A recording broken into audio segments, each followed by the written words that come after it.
Cosmo Macero of O'Neill & Associates, Peter Cadgis of the Boston Phoenix. It is Veterans Day, gentlemen. So, Cosmo, start me off with a shout-out to a veteran. I'll go with my dad, Cosmo Macero Sr., veteran of World War II, Bronze Star, Purple Heart. Happy Veterans Day. Peter Cadgis, run with it. Shout out to my dad, Marine Corps Corporal, veteran of World War II, and thanks, Dad. Joe Blackburn down in the Cape and his wife Pearl, great lemon squares. I give them a shout out. One of the best interviews one of the best guys I ever got to meet as a result of this show. Joe, happy Veterans Day to you and yours. Now, gentlemen, let's talk about the Commander-in-Chief and the next Commander-in-Chief, because they met in the Oval Office yesterday. Barack and George Bush getting together and sharing some lemon squares. How'd this one go down, Cosmo, and what exactly was the conversation in the Oval Office? You know, allow me to not be cynical here for a moment. Oh, what? I think this is an important illustration to the world what real democracy is. It is. A fierce, brutal partisan election quickly followed up, by the beginning of the peaceful transfer of power. I think it's an important. All those pictures it's an important statement of the rest of the world. As far as the conversation, it was probably kind of light on the on the substance. You know, a lot of talk about the wood floors and the drapes, but I think it's an important illustration to the world. One reason that meeting was so genial, at least on the surface, is that despite a very tough-fought campaign and despite Obama's vociferous opposition to Bush's policies, Obama never made it personal. Obama never personally attacked George Bush. Now, I have it on a good source that, Obama really wanted to know how can he keep a lid on the heavy hitters. And I'm not so sure what Bush would have said about that. Look, there was a lot to talk about. My hunch is that if they got around to substantive issues, they were talking about Pakistan and Afghanistan, because that is going to be the foreign policy flashpoint that we know about early on in the Obama administration. I think what you hope would have been said privately is what the president has been saying publicly, and that is he wants the transition to go as smoothly as possible.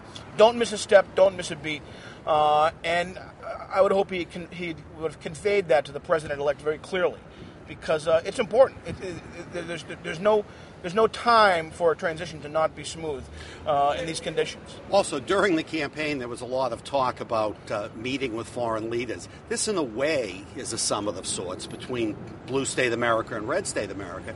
And whatever substantive points were discussed were probably all worked out in advance by their staff anyway. The substantive points were zero. There were no substance. They were both checking their watches saying, how long before we can get out of here? The only question I have is, at any point did Bush say, this is my dog Barney, very friendly, why don't you pet him? That's the only thing I want to know, because that's all he was thinking about. Now we move on. They got their photo op and everyone's happy. Let's go to Beacon Hill for a second, gentlemen. Deval Patrick finally unveiling his plan for the Massachusetts Turnpike Authority, which is bye-bye Massachusetts Turnpike Authority. Highway Department will take over west of 128. Massport will take over east of 128. And our tolls are going to go up. I mean, have we heard this before? I think we've had. Every governor going back three deep has unveiled a plan to get rid of the Mass Turnpike Authority.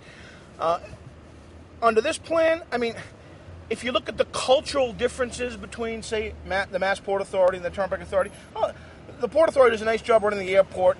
Perhaps there'll be better efficiency there. But, someone has to address the cost structure of the Mass Turnpike.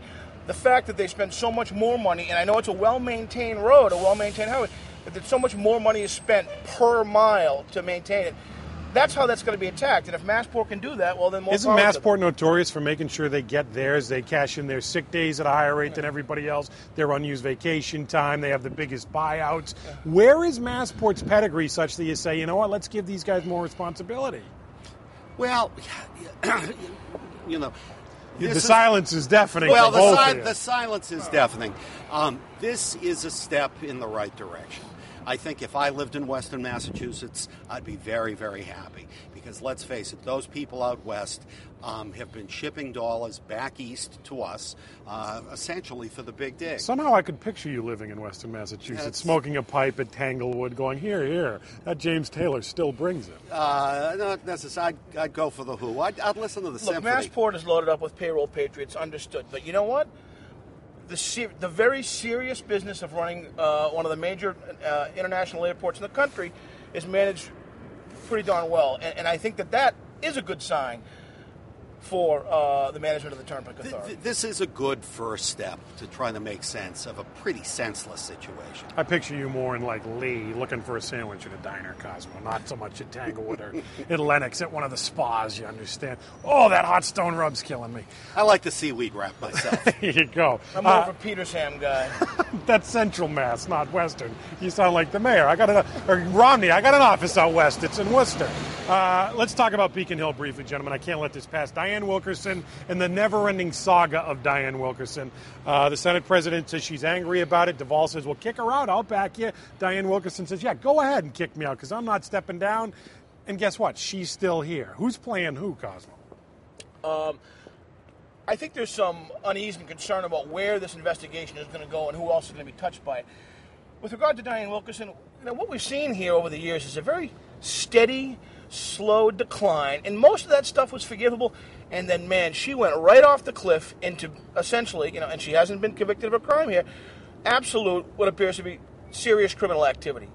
She's a bad guy if this stuff is true, and it's on video. So it's a big drop off. Her direct boss, Therese Murray, says get out. The governor says get out. She's not getting out, Peter, and Beacon Hill's doing nothing about it. Are you stunned by this turn of events? I'm not stunned because let's take a look at Senator Marzilli. Listen, a personally unfortunate situation.